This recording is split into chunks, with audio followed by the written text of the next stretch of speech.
Tiba-tiba kemudian wanita itu mengucapkan salam. Bingung katanya. Kata bapaknya, dia bisu, kenapa pula dia mengucapkan salam? Kemudian tiba-tiba masuk ke dalam kamarnya, rupanya dia tidak tuli dan juga tidak buta. Bahkan dia wanita paling cantik yang pernah ditemui oleh Thabit, dan sekarang jadi istrinya. Kata Thabit, kenapa ayahmu mensifati dirimu, engkau ini wanita buta padahal tidak buta, kau tuli padahal tidak tuli, kau bisu padahal kau bisa bicara, dan kau tidak stroke, kau bisa bergerak, ya. Kata wanita itu, mungkin maksud ayahku karena aku dikatakan bisu karena aku tidak pernah bicara kecuali kebaikan, tidak pernah melihat kecuali kepada yang halal, tidak pernah mendengar kecuali yang baik-baik, dan saya hanya bergerak kepada tempat-tempat ibadah saja. Maka dari pernikahan Thabit dengan pemilik kebun ini, akhirnya lahirlah ulama dunia, ulama kondang, Nu'man ibn Thabit, atau dikenal dengan Abu Hanifah. Ya, ayahanda dan ibunya seorang laki-laki dan wanita saleh dan salehah, melahirkan anak saleh. Ma'asyiral muslimin yang dimuliakan Allah Azza wa Jalla, Abu Hanifah lahir pada tahun 80 Hijriah dan wafat pada tahun 150 Hijriah. Lahir pada tahun 80 Hijriah dan wafat pada tahun 150 Hijriah. Ada yang mengatakan bahwa Abu Hanifah ini pernah melihat sahabat Rasul, walaupun tidak meriwayatkan, tapi pernah melihat sahabat Rasul. Salah satu yang dilihatnya adalah Anas ibnu Malik, sahabat Anas bin Malik radhiyallahu an, karena Anas itu sahabat yang dipanjangkan usianya sampai 100 tahun lebih, Anas bin Malik itu. Dan dia sahabat yang al-mukthiruna fil hadis, banyak meriwayatkan hadis Nabi sallallahu alaihi wasallam. Sehingga karena Anas ini panjang hidupnya, maka Abu Hanifah pernah melihat, bukan meriwayatkan, melihat. Berarti dari sini Abu Hanifah adalah tabi'in karena pernah melihat sahabat Nabi sallallahu alaihi wasallam. Dia melihat Anas bin Malik, maka Abu Hanifah adalah seorang tabi'in, masuk pada generasi kedua setelah sahabat Rasul. Artinya Abu Hanifah masuk pada zaman keemasan yang disabdakan Nabi sallallahu alaihi wasallam, khairun nasi qarni thumma alladhina yalunahum thumma alladhina yalunahum. Sebaik-baik generasi adalah generasiku dan sahabatku, kemudian para tabi'in, kemudian para tabi'ut tabi'in. Dan Abu Hanifah itu hidup di dua daulah, di dua kerajaan. Dia pernah hidup ketika pemerintahan dikuasai oleh daulah Umayyah, dan dia pun hidup ketika daulah Umayyah runtuh, kemudian tegak daulah Abbasiyah. Berarti hidup di dua kerajaan, Umayyah dan juga Abbasiyah. Lah Abu Hanifah adalah satu di antara a'immatul arba', satu di antara 4 imam madhab, pencetus madhab. Ada Hambali, ada Maliki, ada Syafi'i, ada Hanafi. Dan Hanafi ini dicetus oleh Abu Hanifah. Dan subhanallah, Imam Syafi'i rahimahullahu ta'ala ketika memberikan pujian kepada Abu Hanifah,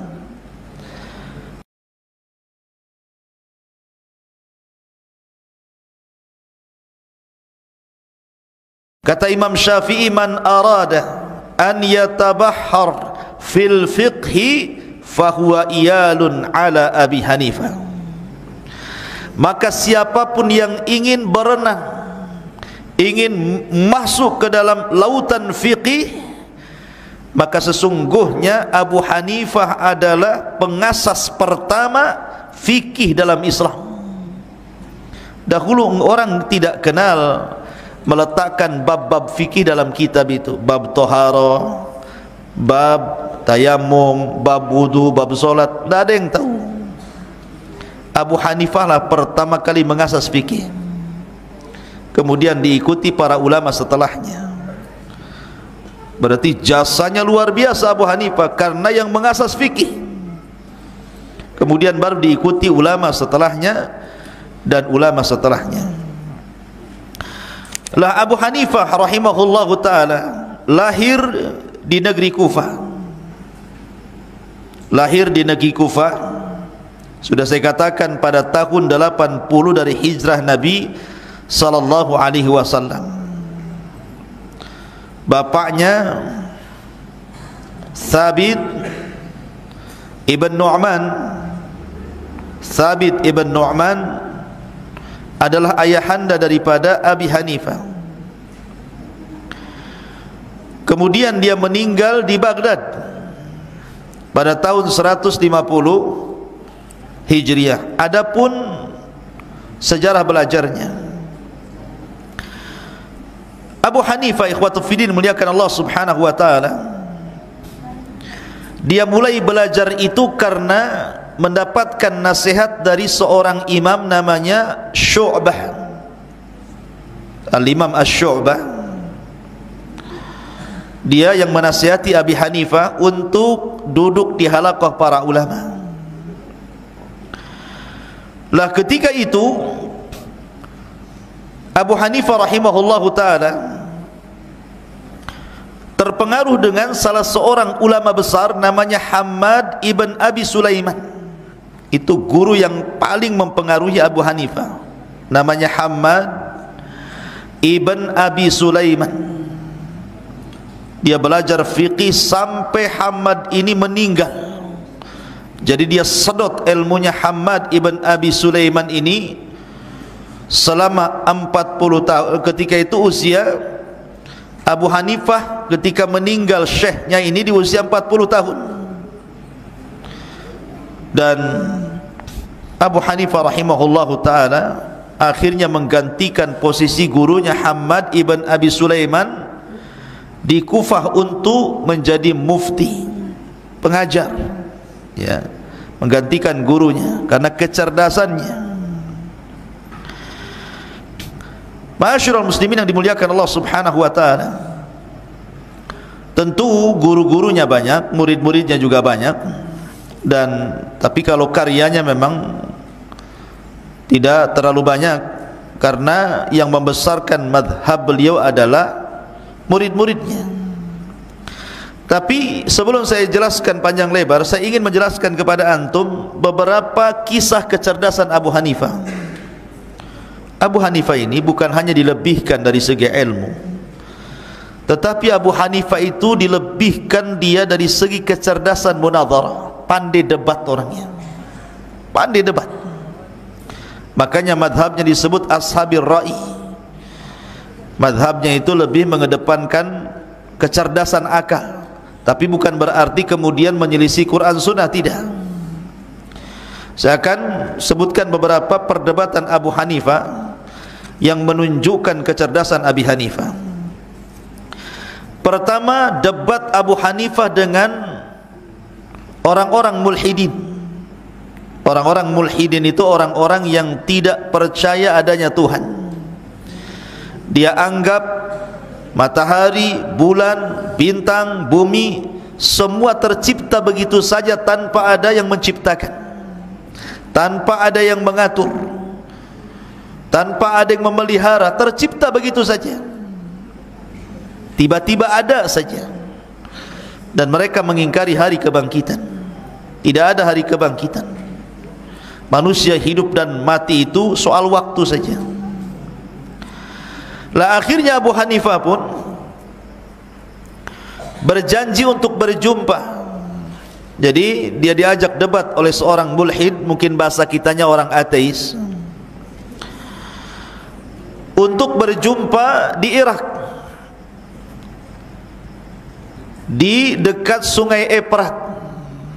Jadi dijanjikan di Irak di dekat sungai Efrat harus menyeberangi sungai itu. Maka akhirnya kemudian berkumpullah manusia karena mereka tahu siapa Abi Hanifah, ulama besar, ingin menyaksikan perdebatan yang spektakuler antara Abu Hanifah dengan seorang ateis. Maka ditentukan waktunya. Rupanya orang ateis ini sudah datang duluan ke tempat itu yang disaksikan manusia banyak.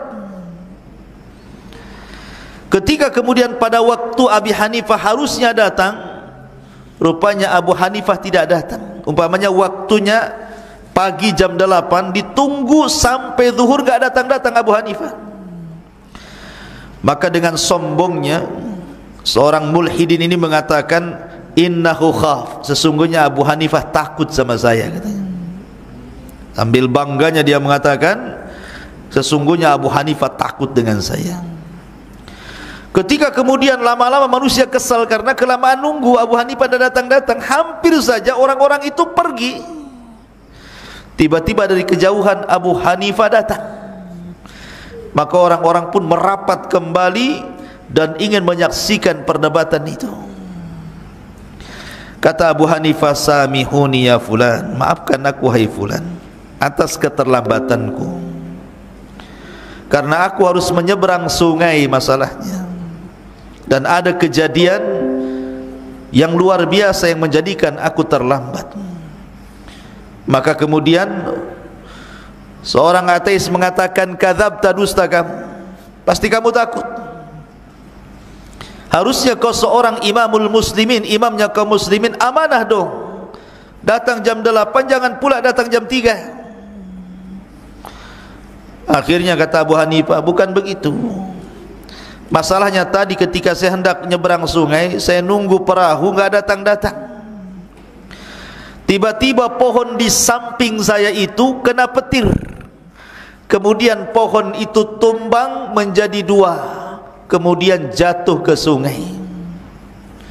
Tiba-tiba ada pohon lain tumbang juga, jatuh ke sungai. Kemudian banyak pohon yang jatuh ke sungai. Tiba-tiba kemudian pohon yang di sungai itu terbelah-belah sendiri, kemudian membentuk perahu sendiri, kemudian memaku sendiri. Akhirnya jadilah perahu secara tiba-tiba. Nggak ada yang buat perahu, tahu-tahu jadi perahu. Maka aku pun naik ke perahu itu, kemudian perahu itu jalan sendiri sampai akhirnya menyeberangi sungai. Kata orang ateis ini, kau gila ya Abu Hanifah, mana ada perahu tercipta sendiri, pohon tumbang sendiri, terserut sendiri, terpotong-potong sendiri, terangkai sendiri, akhirnya jadi perahu. Kadzabta, dusta engkau ya Abu Hanifah. Kata Abu Hanifah, dari sini sebenarnya orang ateis sudah kalah debat. Kalau seandainya perahu yang kecil tidak mungkin ujung-ujung ada, pasti ada yang merangkai, pasti pohonnya ada yang nebang, ada yang menyerut, ada yang memotong, ada yang merangkai perahu, ada yang memaku, baru jadi perahunya. Perahu saja tidak mungkin jadi sendiri kecuali ada yang membuat. Bagaimana alam semesta ini? Masa bumi ujung-ujung ada, kemudian bintang ujung-ujung ada gitu? Enggak mungkin. Dari sini sebenarnya orang ateis sudah kalah debat, karena dia yang mengatakan Abu Hanifah pendusta, padahal dia yang pendusta. Ya. Ini perdebatan pertama yang dilakukan Abu Hanifah dengan seorang ateis. Kemudian perdebatan yang kedua, Abu Hanifah berdebat dengan orang Khawarij. Dengan orang Khawarij. Orang Khawarij itu adalah orang yang sesat. Firqah pertama sesat dalam Islam itu Khawarij, kemudian Syiah. Lah salah satu akidah Khawarij itu, ikhwan, mereka mengatakan bahwa para pelaku dosa besar, dia di dunia dihukumi kafir dan di akhirat masuk neraka dan dikekalkan di dalamnya. Itu akidah mereka seperti itu. Jadi kalau orang mencuri dan dia muslim, dia langsung kafir. Kalau orang berzina walaupun dia muslim, langsung kafir. Kalau dia minum khamar dan dia muslim ketika minum khamar, langsung kafir. Pokoknya orang yang melakukan dosa besar itu kafir, dan di akhirat masuk neraka kekal di dalamnya. Itulah akidah Khawarij. Tapi akidah ahli sunnah, para pelaku dosa besar selama dia tidak syirik, tidak kafir, tetapi mukmin naqisul iman, tetap mukmin tetapi kurang imannya. Karena iman itu bisa bertambah dengan taat, bisa berkurang dengan maksiat. Jadi suatu ketika di Masjid Kufah itu didatangkan dua jenazah, yang satu laki-laki, yang satu perempuan. Yang jenazah laki-laki ini dia mati karena minum khamr, overdosis. Mungkin minum khamr oplosan, mungkin mati dia. Kemudian yang kedua ini wanita berzina, kemudian hamil, kemudian mati. Jadi dua-duanya para pelaku dosa besar, yang satu berzina, yang satu minum khamr, dua-duanya mati. Lah di pintu masjid ini datang orang Khawarij bawa pedang, ya, melarang orang untuk menyolatkan dua orang itu karena dia kafir, tidak boleh disolatkan karena dia mati di atas dosa besar, zina dan minum khamr. Tiba-tiba datang Abu Hanifah. Abu Hanifah datang, kemudian dicegat oleh dua orang ini yang membawa pedang di tangannya. Ya Abu Hanifah, saya ingin bertanya kepadamu tentang dua jenazah itu. Apakah dua jenazah itu kafir ataukah dua jenazah itu muslim? Ya, kan dua orang ini kan tadinya Islam, muslim, kemudian meninggal di atas minum khamar, dan satunya karena berzina. Orang Khawarij mengatakan dua-duanya kafir. Jadi Abu Hanifah dipaksa, menurutmu ini dua jenazah ini mukmin atau kafir? Kalau kau katakan mukmin, kubunuh kau. Kalau kau katakan kafir, berarti madhabmu sama dengan kami. Abu Hanifah orang cerdas, digitukan. Kata Abu Hanifah, tanya sama orang Yahudi ini dua jenazah ini jenazah Yahudi ya dulunya? Dia seorang Yahudi ya? Bukan. Nasrani? Bukan. Majusi? Bukan. Lalu dia jenazah siapa? Dia muslim dulunya, kemudian berzina, meninggal. Yang satunya muslim, kemudian minum khamar, kemudian mati. Berarti bukan Yahudi? Bukan. Nasrani? Bukan. Majusi? Bukan. Lalu siapa? Muslim. Ya sudah, selesai. Berarti dia tidak kafir. Apalagi ya. Kemudian bagaimana menurutmu wahai Abu Hanifah? Apakah dia masuk surga atau masuk neraka? Kata Abu Hanifah, saya tidak bisa menjawab kecuali saya ingat perkataan Ibrahim alaihi salatu wassalam, faman tabi'ani fa innahu minni wa man asani fa innaka ghafurur rahim. Kalau dia mengikutiku maka dia termasuk golonganku, kalau dia bermaksiat kepadaku maka engkau ya Rabb maha pengampun lagi maha penyayang. Dan juga perkataan Isa bin Maryam, in tu'adzibhum fa innahum ibaduk wa in taghfir lahum fa innaka antal azizul hakim. Kalau memang kau adab mereka ya Rabb, itu hambamu, tapi kalau kau ampuni maka engkau zat yang maha Al-Aziz, perkasa lagi bijaksana. Artinya soal kematian itu urusan Allah. Soal dia di neraka atau tidak itu saya tidak tahu, itu urusan Allah. Dari sini kemudian orang Khawarij ini kalah debat, akhirnya mencium kening Abu Hanifah dan mengatakan shadaqta anta ya imam. Kemudian perdebatan yang ketiga, Abu Hanifah debat dengan salah satu dzurriyyah Nabi SAW. Jadi Abu Hanifah ini kan di Irak lah, karena Abu Hanifah terkenal suka berdebat dan kecerdasan akalnya, akhirnya terfitnahlah manusia dan mengatakan bahwa Abu Hanifah lebih mendahulukan akal dibandingkan hadis Nabi SAW. Sampailah perkataan ini ke Mekah, dan di Mekah itu ada ulama namanya Muhammad Al-Baqir. Muhammad Al-Baqir ini salah satu cicit Nabi SAW dari keturunan Ali bin Abi Thalib. Muhammad Al-Baqir, alim ulama Mekah. Ketika mendengar bahwa Abu Hanifah ini datang dari Kufah ke Mekah haji, maka Muhammad Al-Baqir ini ingin tabayyun. Ingin tabayyun artinya cross check, betul enggak Abu Hanifah ulama kondang yang ada di Kufah ini lebih mendahulukan akal dibandingkan hadis Rasul. Dipanggil Abi Hanifah ini. Setelah kemudian dipanggil oleh Muhammad Al-Baqir, kata Muhammad Al-Baqir, wahai Abu Hanifah, sini kamu. Saya dengar engkau lebih mendahulukan kata Muhammad Al-Baqir, bagaimana engkau bisa merubah hadis-hadis kakekku? Awalnya begitu perdebatannya. Bagaimana mungkin kau berani merubah-rubah hadis-hadis dari kakekku, maksudnya Nabi SAW. Kata Abu Hanifah, saya tidak pernah merubah hadis satu pun dari kakekmu. Kemudian, kalau begitu sini duduk kamu, saya ingin berhukum sama kamu.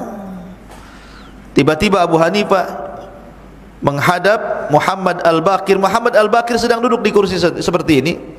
Tiba-tiba Abu Hanifah duduk di depan, di bawah, kemudian sambil memandang ke atas kepada Muhammad Al-Baqir. Kagetlah Muhammad Al-Baqir, kenapa dia duduk di situ? Kata Muhammad Al-Baqir, kenapa kau duduk di situ, di bawah? Kenapa kau tidak duduk di kursi di sini? Kata Abu Hanifah, beginilah caranya menghormati keluarga Rasul, sebagaimana sahabat Nabi SAW menghormati Nabi SAW. Kemudian kata Muhammad Al-Baqir, ya Abu Hanifah, saya ingin bertanya kepadamu, benar kau mendahulukan akalmu dibandingkan hadis Nabi SAW? Kata Abu Hanifah, tidak. Buktikan. Kata Abu Hanifah, begini, saya ingin bertanya kepada anda wahai Muhammad Al-Baqir, dengarkan nih pertanyaannya. Kata Abu Hanifah, ya Imam Muhammad Al-Baqir, ada dua orang, satu laki-laki, satu perempuan. Mana lebih kuat, laki-laki ke perempuan kah? Ya jelas laki-laki lebih kuat dibandingkan perempuan. Secara fisik, secara akal, laki-laki lebih kuat dibandingkan perempuan. Sepakat di mana-mana orang mengatakan seperti itu. Kata Abu Hanifah, baik, kalau engkau bersepakat denganku bahwa laki-laki lebih kuat dibandingkan perempuan secara fisik dan akal, saya ingin tanya lagi, pembagian warisan laki-laki dan perempuan lebih banyak mana? Laki-laki kah perempuan? Tentu jawabannya laki-laki, karena laki-laki itu dapat satu, perempuan dapat separuh dari laki-laki. Kata Abu Hanifah, ya Imam, kalau saya pakai akal, harusnya yang lemah dapat bagian banyak, yang kuat dapat bagian sedikit, karena dia bisa mencari lagi. Tapi karena ketentuan waris itu seperti itu, laki-laki dapat satu, perempuan dapat dua, ya sudah, saya terima saja, memang nasnya seperti itu. Apa saya mendahulukan akal dibandingkan nas? Baru terdiam Muhammad Al-Baqir. Kemudian ditanya lagi, ya Imam, saya ingin tanya, ketika mengusap sepatu, kan ada syariat masul khufain, mengusap sepatu bagi yang mukim 1 hari 1 malam, musafir 3 hari 3 malam, mana yang diusap? Yang atas kah, yang bawah kah? Tentu yang atas. Secara akal yang kotor yang mana? Kalau anda pakai sepatu, yang kotor tuh yang bawah atau yang atas? Tentu yang bawah yang kotor. Pertanyaannya, kenapa yang diusap yang atas? Harusnya yang diusap itu yang kotor. Kalau memang saya pakai akal, kata Abu Hanifah, tentu saya akan balik. Syariat mengusap sepatu itu di bawah, tapi karena memang nasnya harus di atas, ya di atas. Terdiam Muhammad Al-Bakir. Kemudian ditanya lagi, ya imam, saya tanya tentang wanita haid. Wanita haid kan dia meninggalkan solat dan meninggalkan puasa. Wanita haid itu tidak boleh solat, tidak boleh puasa. Pertanyaannya, lebih utama mana, solat atau puasa? Lebih utama mana, solat atau puasa? Solat. Kenapa Nabi SAW memerintahkan mengqadha puasa tapi tidak memerintahkan mengqadha solat? Kan solat lebih penting kan? Harusnya solat yang diqadha, bukan puasa. Kenapa yang tidak penting, maksudnya di bawah solat, itu pula yang disuruh diqadha, tapi solat tidak ada qadha? Kalau seandainya saya pakai akal, saya katakan solat diqadha, puasa tidak. Ini terbalik, memang begitu perintahnya. Kemudian saya ingin tanya lagi, ya imam, kencing dan juga sperma. Kencing dan sperma. Kencing najis, sperma tidak najis. Harusnya secara logika orang kencing mandi besar tidak? Tidak, cukup berwudu saja. Tapi orang yang keluar mani atau sperma, dia wajib mandi junub. Padahal kencing najis, mani tidak najis. Harusnya yang najis itulah yang suruh mandi besar. Yang tidak najis tidak perlu mandi. Kenapa dibalik? Akal tidak main di sini. Jadi kata Abu Hanifah, kalau mereka menuduh aku bahwa aku banyak menggunakan akal dan memberikan dalil, itu tidak benar ya imam. Saya menggunakan akal itu untuk memahami nas. Dari situ geleng-geleng Muhammad Al-Bakir, subhanallah, cerdasnya orang ini. Terus diciumnya, kemudian dia minta maaf karena telah salah menuduh Abu Hanifah. Cerdas Abu Hanifah, ya. Ma'asyiral muslimin yang dimuliakan Allah Subhanahu wa taala. Dan Abu Hanifah itu, ikhwan, dia punya tetangga tukang sol sepatu. Jadi tetangganya itu rumahnya sebelah, tukang sol sepatu, sudah miskin, tukang mabuk, miskin pemabuk pula. Jadi kalau dia habis kerja ngesol sepatu dari pagi sampai sore, dia pulang malam itu bukannya tidur malah mabuk tuh. Jadi kalau sudah jam 1 jam 2 malam itu ambil tua, mabuk dia sambil nyanyi adhauni fa ayyu fatan adhauni. Pokoknya nyanyilah begitu bahasa dia. Jadi karena kenceng, namanya orang mabuk, nggak bisa dikecilin volumenya. Suka-suka dia lah orang mabuk itu. Apa yang diomongkan pun tak tahu. Orang mabuk, ya. Jadi suara anak muda ini sampai ke rumahnya Abu Hanifah. Setiap dia mabuk jam 1 jam 2 Abu Hanifah terbangun. Setiap hari. Akhirnya jadi kebiasaan, akhirnya jadi alarm dia. Pokoknya kalau dia sudah nyanyi, bangun, salat malam. Setiap hari kayak gitu. Sampai suatu ketika Abu Hanifah tertidur sampai subuh, alarmnya tidak bunyi. Ya, yang mabuknya itu tak ada. Rupanya pas ditengok di rumahnya memang tak ada pun. Maka Abu Hanifah mengatakan, di mana tetanggaku yang setiap malam membangunkan aku itu? Kata orang-orang, akhaduhu syurtah ya Abu Hanifah, ditangkap polisi karena buat kriminal. Tetanggaku ditangkap polisi, kata Abu Hanifah. Akhirnya berangkatlah Abu Hanifah ke penjara. Abu Hanifah orang kaya, ikhwan. Imam madhab yang paling kaya itu Abu Hanifah. Dia punya pabrik kain, punya pabrik zait, pabrik minyak, karyawannya banyak. Dia datang ke syurtah. Ketika syurtah, polisi melihat Abu Hanifah, kaget dia. Ngapain Abu Hanifah ini masuk-masuk penjara ini? Langsung dihormati. Ila aina tadhhab ya imam, mau kemana kau ya imam datang-datang kemari? Kata Abu Hanifah, tidak, tetanggaku ditangkap di penjara di sini ya. Tetangga yang mana? Itu tuh yang tukang mabuk tuh. Tolong keluarkan dia, ku tebus dia berapa. Akhirnya kemudian ditebus. Kata Abu Hanifah, sambil kemudian dia menirukan nyanyian yang suka dibaca dia, Abu Hanifah sampai hafal. Dia nirukan nyanyian orang itu, semalam kau tidak nyanyi seperti ini lagi, maka aku tidak terbangun, katanya. Akhirnya kemudian dibawanya pergi oleh Abu Hanifah. Sepanjang jalan anak muda ini menangis, menyesal, dan dia pun berjanji di hadapan Abu Hanifah untuk tidak mengulang maboknya dan tidak bermaksiat lagi. Dan sejak itulah dia menjadi muridnya Abu Hanifah. Lihat, jadi terkadang Abu Hanifah memberikan contoh, walaupun tetangganya tukang mabok, tetapi kemudian diambil kebaikannya, jangan dilihat sisi buruknya. Kalau kita punya tetangga tukang mabok, wah udah lapor polisi itu, tangkap aja itu, hari-hari bising aja kan. Tapi Abu Hanifah lihat sisi baiknya. Makanya juga ada satu kisah yang menarik dari Abu Hanifah itu. Ada murid Abu Hanifah itu namanya Abu Yusuf.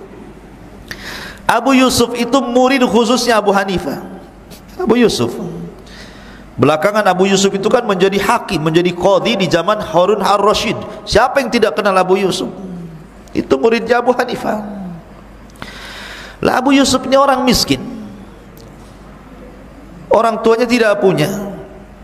Hari ini kerja, hari ini untuk makan.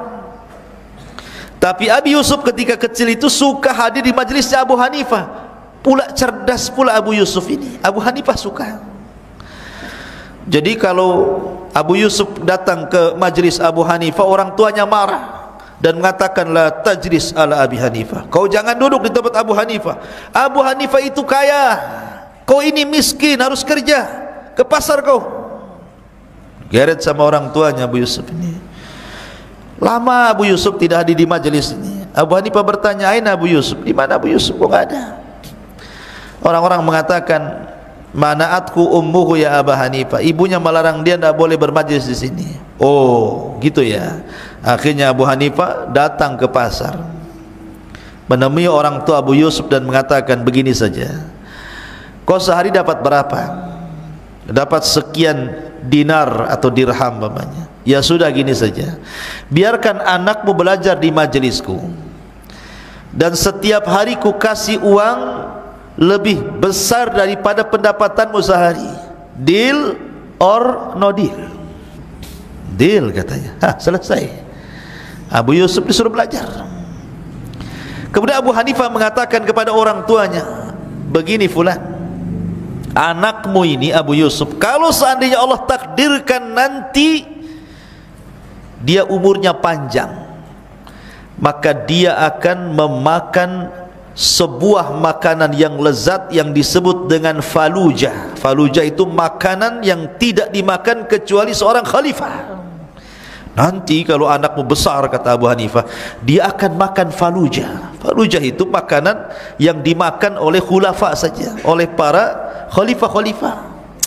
Kata bapaknya tertawa, ada-ada aja Abu Hanifah ini, mana ada, katanya. Ya, tapi Abu Hanifah ini firasatnya kuat. Akhirnya Abu Yusuf pun belajar, menyerap ilmunya Abu Hanifah sampai wafat Abu Hanifah. Kemudian dia pun meneruskan majlisnya Abu Hanifah menjadi syekh besar. Akhirnya di zaman Khalifah Harun ar-Rasyid bangga dengan Abu Yusuf ini. Kemudian diangkat menjadi qadhi, menjadi hakim besar.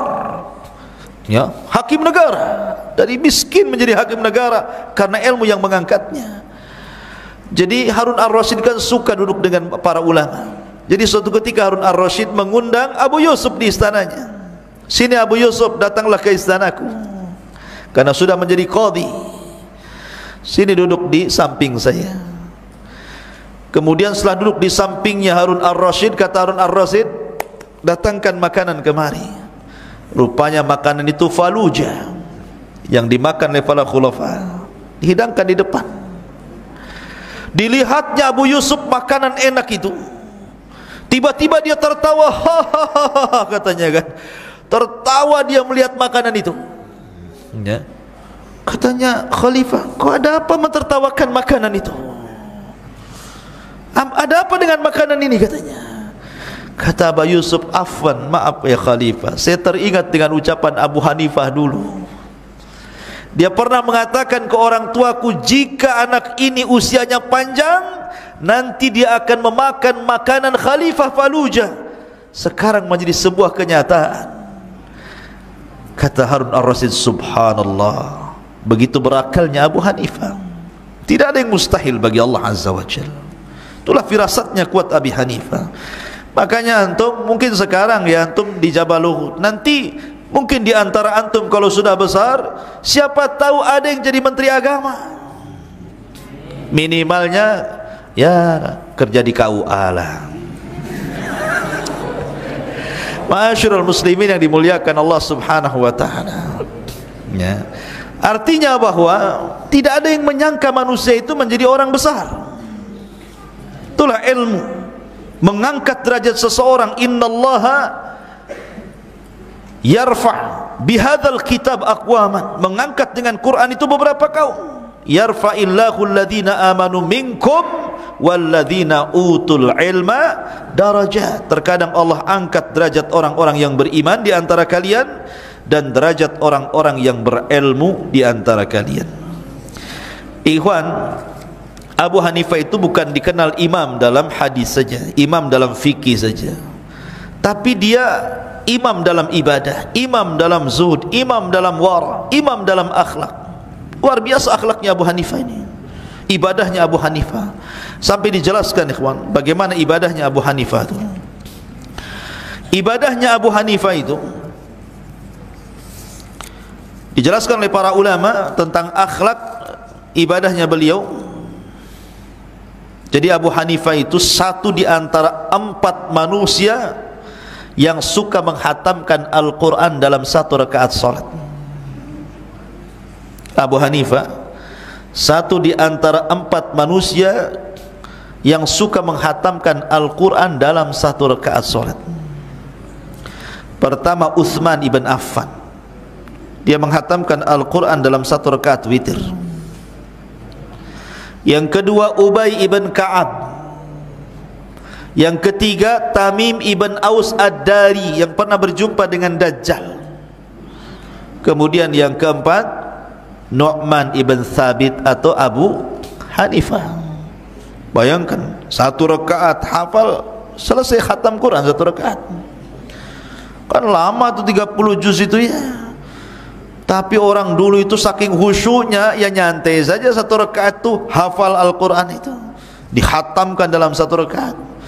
Karena Abu Hanifah punya perhatian lebih terhadap Al-Quranul Karim.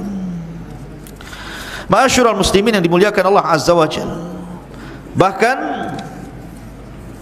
Abu Hanifah rahimahullahu ta'ala, beliau dijelaskan bahwa berpuasa selama 30 tahun. Jadi berpuasa selama 30 tahun.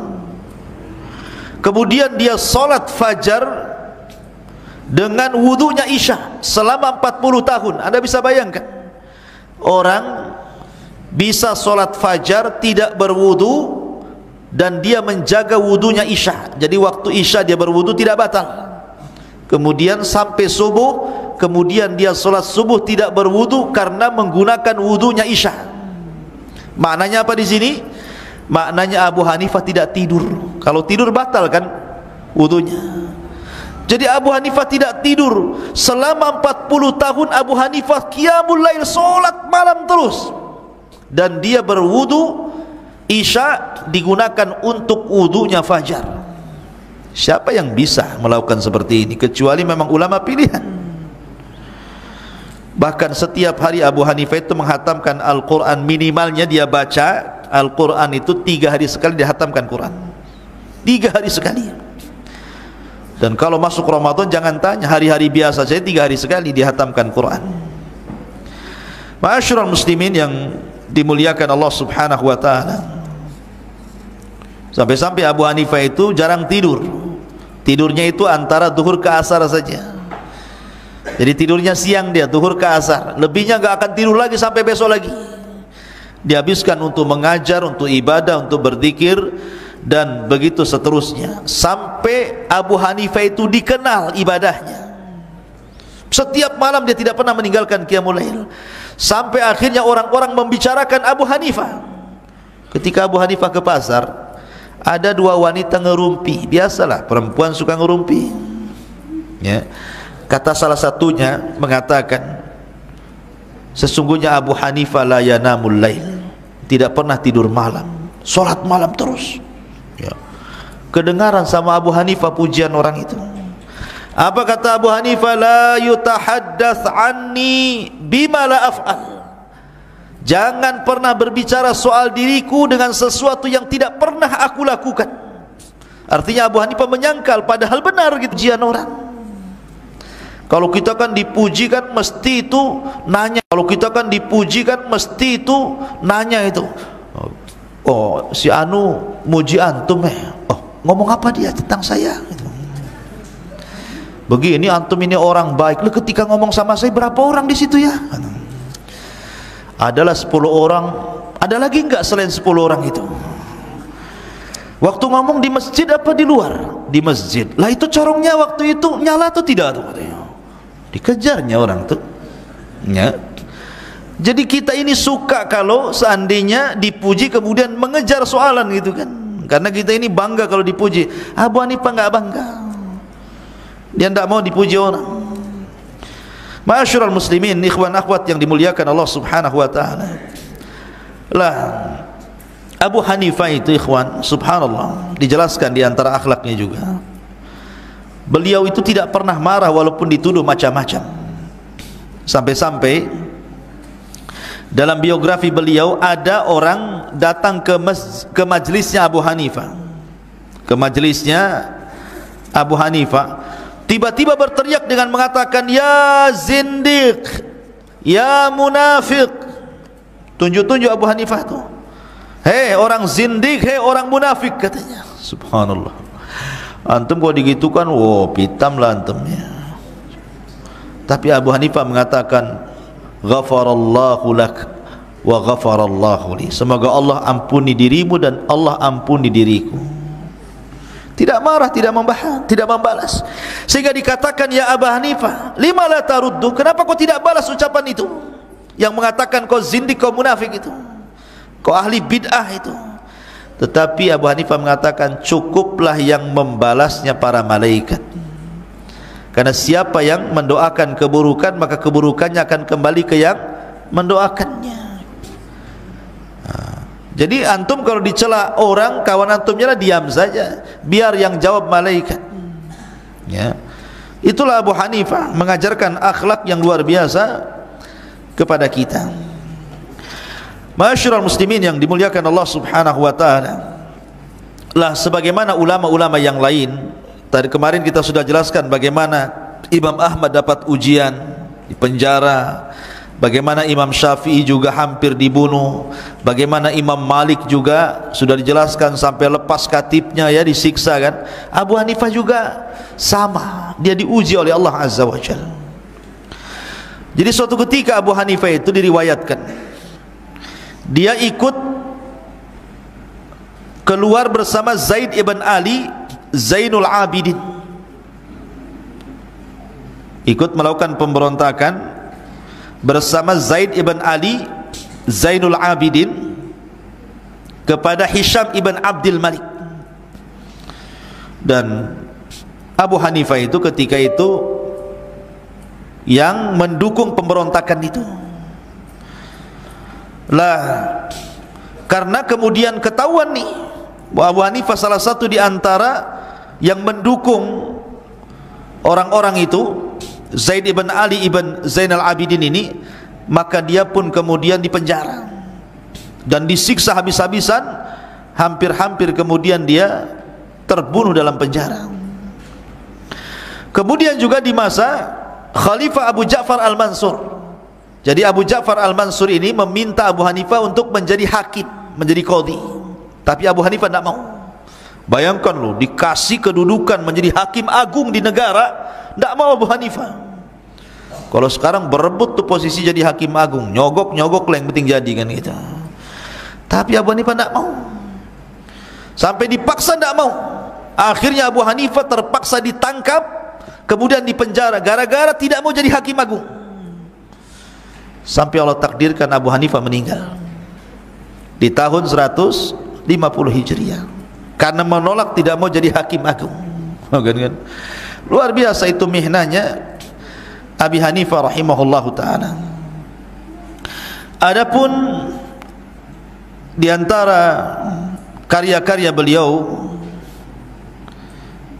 di mana Abu Hanifah rahimahullahu ta'ala, beliau mengarang kitab namanya Al-Fiqhul Akbar,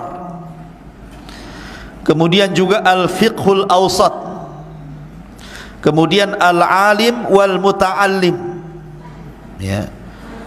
Jadi beliau mengarang Al-Fiqhul Akbar, kemudian Al-Fiqhul Awsat, kemudian Al-Alim Al-Muta'allim, kemudian juga Al-Wasiyah, gitu. Itu karya-karya besar daripada Abi Hanifah rahimahullahu ta'ala. Dan Abi Hanifah rahimahullahu ta'ala banyak dipuji para ulama, sangat banyak dipuji para ulama. Di antaranya pujian para ulama mengalir kepada Abu Hanifah apa yang dikatakan Waqi ibnul Jarrah. Waqi ibnul Jarrah ini gurunya Imam Syafi'i. Apa kata Imam Waqi? Kana Abu Hanifah ta'azimul amanah wa kana yu'thiru ridallah ala kulli syai'in. Abu Hanifah itu paling amanah hidupnya. Abu Hanifah itu tidak pernah berdusta, ikhwan. Dia katakan selama 40 tahun lebih aku jaga lisanku, aku tidak pernah berdusta, baik sungguh-sungguh ataupun main-main, baik sungguh-sungguh atau gurau, maksudnya tidak pernah berdusta. Coba siapa yang bisa melakukan seperti itu kalau bukan ulama, ya? Maka dia orang yang paling amanah, dan dia lebih mendahulukan redoknya Allah dibandingkan redoknya manusia. Sampai-sampai Imam Syafi'i rahimahullahu ta'ala pernah ditanya, Su'ila Malik ibn Anas, ditanya Imam Malik ibn Anas, hal ra'aita Aba Hanifata wa nadhartahu ya Imam? Kata Imam Syafi'i, wahai Imam Malik, karena Imam Malik kan gurunya Imam Syafi'i, pernah engkau melihat Abu Hanifah kemudian berdebat dengan Abu Hanifah? Kata Imam Malik, ya, ra'aitu rajulan law nadhara ila hadhihi sariyati wa hiya min hijaratin faqala innaha min dhahabin laqama bi hujjatihi. Kata Abu Hanifah, kata Imam Malik, sungguh aku melihat seseorang, kalau seandainya tiang kayu ini, kata Imam Malik, dikatakan oleh Abu Hanifah ini kayu, kata Abu Hanifah ini emas bukan kayu, maka dia pasti akan menang dalam berhujjah, padahal jelas-jelas kayu. Tapi kalau kata Abu Hanifah ini bukan kayu emas, kemudian dia berhujjah, pasti aku kalah. Tetap dikatakan ini emas padahal kayu. Saking cerdasnya, gitu ya. Imam Malik sampai memuji seperti itu kepada Abi Hanifah. Termasuk juga kata Abdullah ibn Mubarak. Abdullah ibn Mubarak itu orang kaya, ikhwan, sama Abu Hanifah, ya, kaya luar biasa. Kata Abdullah ibn Mubarak, ra'aitu a'badan nas wa ra'aitu awra'an nas wa ra'aitu a'laman nas wa ra'aitu afqahan nas, fa amma a'badan nas fa Abdul Aziz ibn Abi Ruwad, wa amma awra'un nas fal Fudail ibn Iyad, wa amma a'lamun nas fa Sufyan ats-Tsauri, wa amma afqahun nas fa Abu Hanifah. Katanya Abdullah ibn Mubarak, aku pernah melihat satu ulama itu ahli ibadah, yang lainnya ahli wara, yang lainnya alim luar biasa, yang lainnya fakihnya luar biasa. Adapun yang ahli ibadah dialah Abdul Aziz ibn Abi Ruwad. Adapun orang yang paling wara dialah Fudail ibn Iyad. Adapun orang yang paling alim dialah Sufyan ats-Tsauri. Adapun orang yang paling cerdas dialah Abu Hanifah. Begitulah berkata Abdullah ibn Mubarak rahimahullahu ta'ala. Bahkan Abu Yusuf muridnya mengatakan, kanu yaqulun, mereka para ulama mengatakan, Abu Hanifah zinatullah bil fiqhi wal ilmi was sakha wal badli. Abu Hanifah itu adalah zinatullah, perhiasan Allah dalam fiqih, dalam ilmu, dalam kedermawanan, dan dalam menghabiskan waktu untuk ketaatan, dan juga wa akhlaqil Qur'anil lati kanat fih, dan Al-Quran dijadikan akhlaknya. Karena Abu Hanifah itu orangnya dermawan, sampai-sampai ada cerita, ini Abu Hanifah ini punya tetangganya ini mau jual rumah. Anggap saja kalau sekarang harganya 100 juta. Oh, banyak orang nawar. Kenapa? Tetangga Abu Hanifah. Kalau saya beli rumah itu, saya dapat tetangga Abu Hanifah. Abu Hanifah itu luar biasa orangnya. Tiba-tiba kemudian, setelah banyak yang menawar, dari 100 juta dinaikkan pula 200 juta. Orang mengatakan, ya fulan, kau tempel harga 100 juta, sudah ku tawar, kau naikkan pula 200 juta. Kau niat tak jual rumah? Itu yang benar saja ngasih harga, katanya. Kata yang punya rumah, ya, yang 100 juta itu harga rumah saya, tapi yang 100 juta harga tetangga saya Abu Hanifah, maka 200. Kalau saya pindah belum tentu kau dapat tetangga sebaik Abu Hanifah, katanya. Maka ku jual harganya, katanya. Lihat, sampai dijual harganya. Ketika Abu Hanifah mendengar bahwa tetangganya butuh duit gitu kan, akhirnya dia datang kepada tetangganya, mau jual berapa rumahmu? Kata Abu Hanifah, biar ku beli. Sekian wahai Abu Hanifah. Kata Abu Hanifah, nih saya kasih duit, ambil lagi rumahmu. Kan enak punya tetangga kayak gini, ya. Ma'asyiral muslimin yang dimuliakan Allah Azza wa Jalla, itu akhlaknya Abu Hanifah, ya. Jadi banyak sekali kisah-kisah Abu Hanifah yang menarik gitu ya. Tapi sekali lagi, karena waktu kan, subhanakallahumma bihamdika asyhadu an la ilaha illa anta astaghfiruka wa atubu ilaik. Allahu ta'ala. Assalamualaikum warahmatullahi wabarakatuh.